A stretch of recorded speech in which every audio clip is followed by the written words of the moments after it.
Howdy, howdy, howdy, folks. It's Kanaju here. I'm back from Japan. I'm playing No Man's Sky regularly again. I'm playing Assassin's Creed Shadows regularly, finally. And this is the Deep Space Travel Break, YouTube's #1 No Man's Sky podcast. If you believe statistics, that is. Japan was incredible, but I'm happy to be home. I've had some trouble getting back into the swing of things, but if you're watching this video, that means I have somehow figured out once again how to make videos. For today's episode, I wanted to talk about No Man's Sky Beacon. It didn't occur to me until today that I didn't get a chance to cover it since the update released about a week before I left to Japan. Y'all may remember I was genuinely hyped on release day since the settlement overhaul is something I've been advocating for since I started uploading regularly back in 2021. However, after spending more time with the update this past week, I have to say it's a lot more subtle than I was expecting. So let's talk about the Beacon update and its impact on the larger game. Is this a review? Kind of. I'm more interested in seeing what y'all think as well, since you've probably had more time with the update than me. But this is episode 40 of the Deep Space Travel Break, brought to you by our valued members of the channel. Thanks, y'all. And also by people who press the like button. Could be any one of us, really. So, before I get to the topic of the show, quick update for one of my more requested videos. I am finally back to playing Assassin's Creed Shadows regularly, so look forward to my video on the cities of Assassin's Creed Shadows in the next month or so. Listen, that game has a lot of content to parse through, and I want to make sure I do it right, so I am currently working on it. Look forward to that. Okay, let's get to the meat and potatoes. No Man's Sky Beacon. The Beacon update released for free on June 4th, 2025. So, actually, maybe I did have a little more than a week before that in my trip. But anyway, its flagship feature was an overhaul to player-owned settlements. The update also included the full release of the cross-save feature and support for Nintendo Switch 2. While both of these features are impressive on their own, requiring months if not years of development and benefiting plenty of players, updates are often judged by their big marquee features. For many folks, particularly those who only play on a single platform that isn't the Nintendo Switch 2, this was simply the settlements update. Nothing wrong with that, of course. If you read the patch notes, there's plenty of great stuff entirely to do with settlements. And if you saw my video on the patch notes, you'll know my initial reaction was nothing short of pure hype. I'd say I was probably more excited for this update than most people. I love the settlements in No Man's Sky. They were commonly the focus of my earlier videos. Fun fact, the longest episode of this show, the Deep Space Travel Break, was actually dedicated to reviewing the Frontiers update, which added settlements in 2021. And the following episode after that was also entirely dedicated to settlements. So clearly, if anyone was going to love this update, it was going to be me. So now fast forward a few weeks, I've had some more time to manage my multiple new settlements. But what do I think of No Man's Sky Beacon? Well, to be honest, I'm of two minds on the subject. On one hand, the changes made definitely improve the settlement managing experience. As usual, Hello Games have made the game better with this last free update, right? No denying that. However, on the other hand, I don't think the changes are as substantial as I originally expected. On one hand, they did improve nearly every aspect of the settlement gameplay loop. On the other hand, many of these changes were, at least from a gameplay perspective, small and somewhat easy to overlook. Nothing wrong with that. Again, it's a net positive. But I find myself feeling similarly to how I did after the Frontiers update all those years ago. Which is, I love what we got, but there's so much potential left on the cutting room floor that I can't help but notice that sort of missing piece. Let me start with the positives, because I think that's a good foot to start on. We can now manage up to 4 settlements in a single save file, which is fantastic. I love that. We can now look at settlement stats remotely from our quick menu, which is also great. We can teleport between settlements easily. Cool. There's a wider range of interactions at the administration terminal. There's a new building type, which is a tank for fishing. Different buildings now offer different gameplay interactions. NPCs now have more individual stats, right? Procedurally generated stats. Buildings can be upgraded after initial construction, which is cool. There are fireworks celebrations, more enemy variety in attacks on your settlements, and incredibly, there's a completely new type of settlement for the autophage, complete with new architecture, new build parts, and new interactions. All of this is extremely exciting. Extremely, I have to say. I have to give Hello Games a round of applause because that's not even a complete list of improvements, and that's still very impressive. They gave us a lot of great stuff for the low, low price of free. And of course, I appreciate all of that. On paper, it's one of my favorite updates. In practice, though, it's not quite hitting how I would expect it to. So at the risk of sounding ungrateful or entitled, I'd like to share some of my more critical thoughts on the update. Let's start with the new interactions. In the patch notes, there's a section titled An Essential Base of Operations, in which Hello Games states, quote, structures at your settlement now offer deeper interactivity and gameplay. Converse with guild envoys at marketplaces, probe deep space from towers, determine the soundtrack at the saloon, deconstruct starships at landing pads, purchase new multi-tools from factories, and much more. End quote. This paragraph got me pretty hyped when I first read the patch notes. I've been begging for years for our settlements to be better integrated into the rest of the game, the same way our freighters are. And this definitely helps. Adding guild envoys to market buildings, that's a W, clearly. Landing pads giving us the ability to upgrade or scrap ships, another W. Water towers, letting us scan for points of interest, that's a W. Picking the soundtrack at the saloon, yeah, that's a W, but this is where I start to bump into that missed potential. I always felt like saloons should have more purpose in settlements. They have large floor plans and could serve as food vendors or places to meet interesting NPCs. The patch notes state, quote, saloon buildings at settlements now allow the overseer to prepare a menu for the facility, end quote. But I haven't figured out what this means yet, honestly. After upgrading my saloon all the way up to S-Class, I do have a nutrient processor now, right? It was added when I upgraded, but it doesn't do anything. It doesn't work. And while setting the music is a great feature, no doubt, I think that's cool, it requires that you previously collected music tracks from either the Quicksilver shop or a Bytebeat device. So it's not like there's a long list of tracks to select from, right? Like in universe music. If, like me, in all my 900 hours of gameplay on this save file, I've accrued like 3 bonus tracks, and they're from the Quicksilver shop. So again, it's a net positive. It's a good thing to add.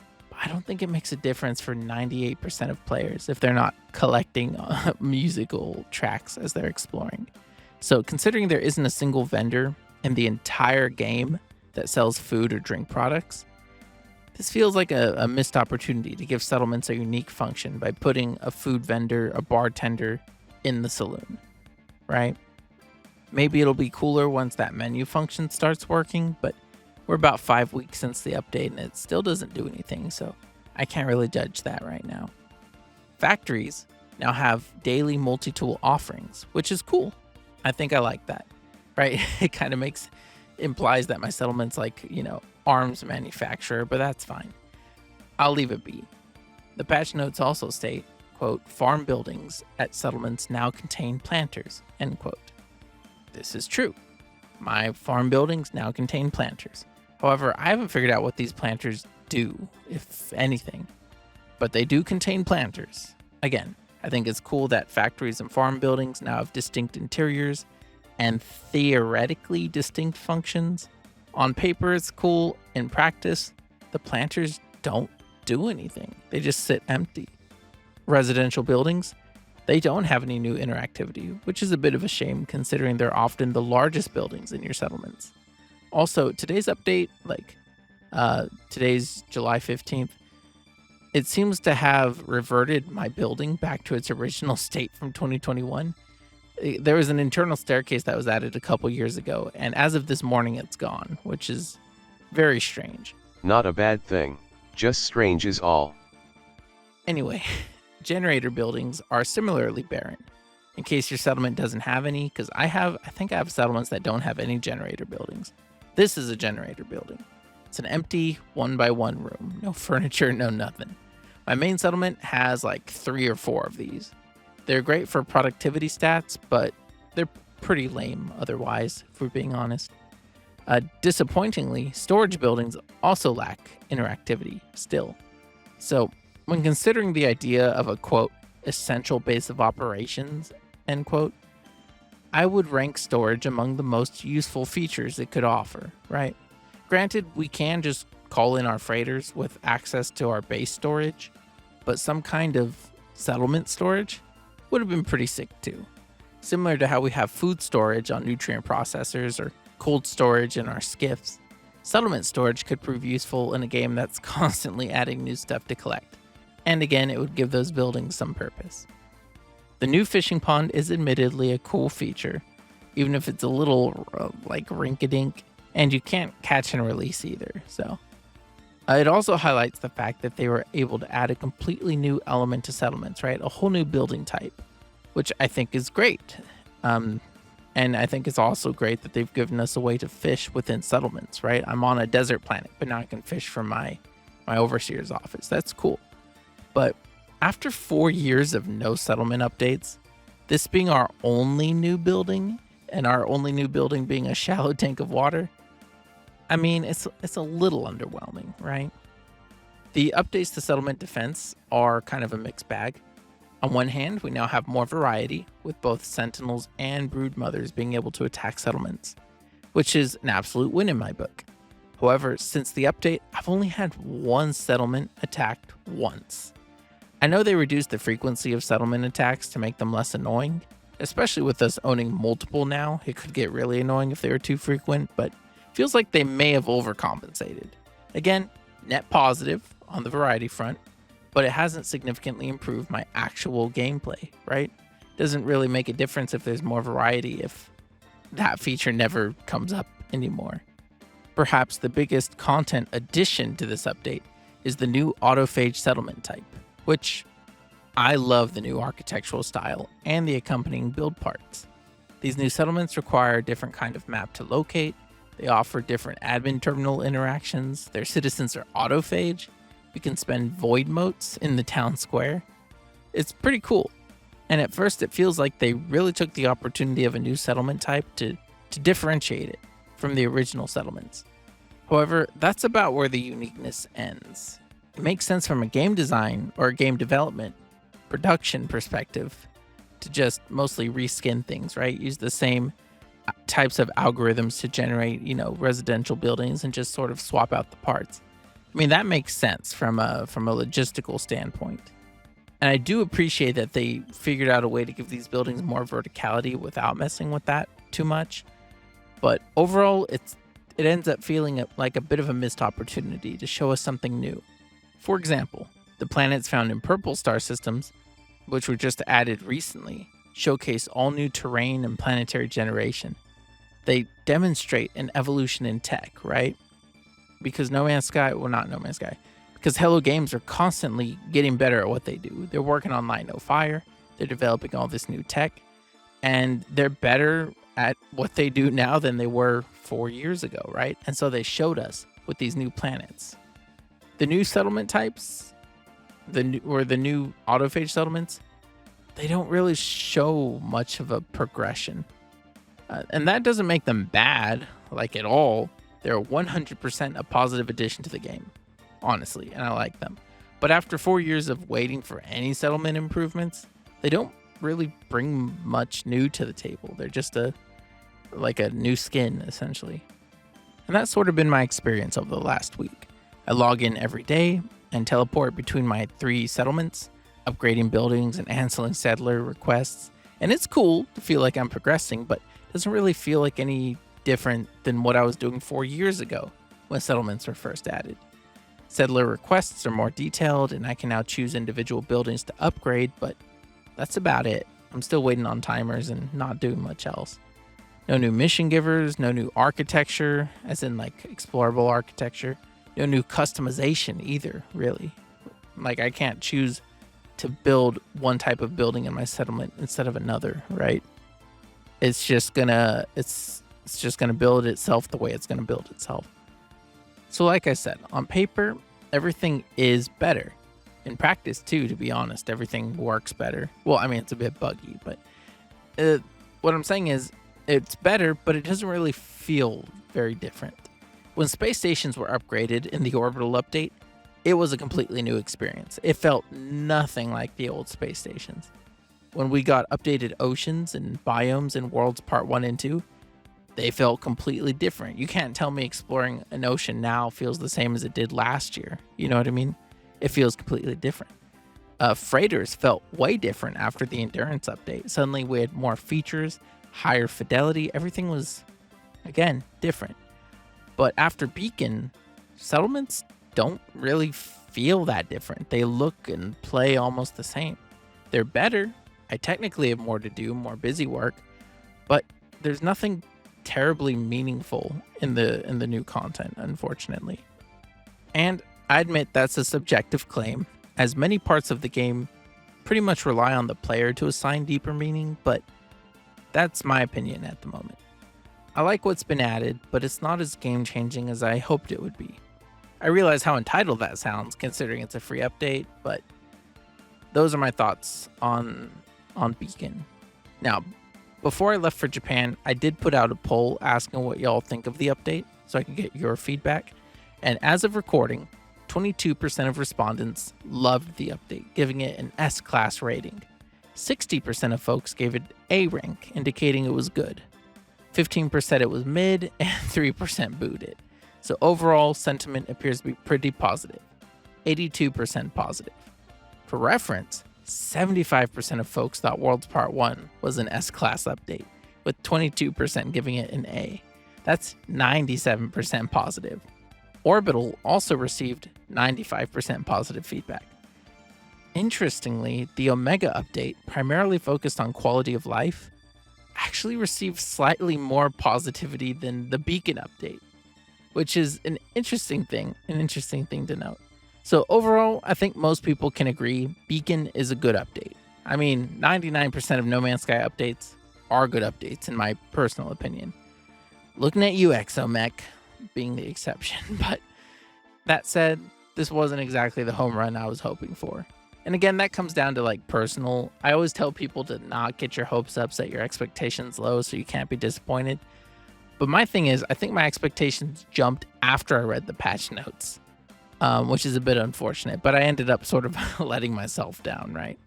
Even with cross save and the Switch 2 support, I probably still rate it like A class on this poll. But now I'm wondering, what do you, dear listener, think? Let me know in the comments below. Are you happy with the additions? Underwhelmed? Just whelmed? Has it been as buggy for you as it's been for me? I don't think I've built any new buildings in any of my new settlements besides the Overseer's offices.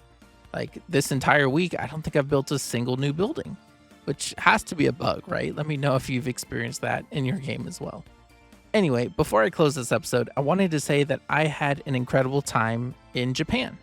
So over the course of 2 weeks, my wife and I visited Osaka, Kyoto, and Tokyo. We attended the World's Fair, Expo 2025, which was really cool, but extremely crowded. You know, we saw a lot of great stuff. Oh, and Earthmart. Earthmart was great. And of course, we visited every Pokemon Center we could as we crossed the country. So I bought way too many cards. And I got to ride a bunch of trains, including the Shinkansen, my very first bullet train. So that was really cool. We even got to ride a steam train at the Kyoto Railway Museum. Overall, it was just a really cool experience. Yeah, so I apologize for the gap in content over the past 3 weeks, but I'm back for the rest of summer now. I will be home. So thank you for your patience. And that's our show. 40 episodes. I can hardly believe it. If you found my thoughts interesting, please consider leaving a like. You could even subscribe if you like it that much, right? If you do, keep an eye out for a poll I'm going to post on my channel either today or tomorrow asking about a live stream I want to do next week. You know, should I do, I don't know, an expedition tier list, update tier list, some kind of tier list live? I think it'd be pretty fun. But y'all will let me know, hopefully. Otherwise, this has been episode 40 of the Deep Space Travel Break. I've been Kanaju, and you've been great. Thanks for watching, and special thanks to my valued members of the channel. I'll see y'all in the next video. Adios.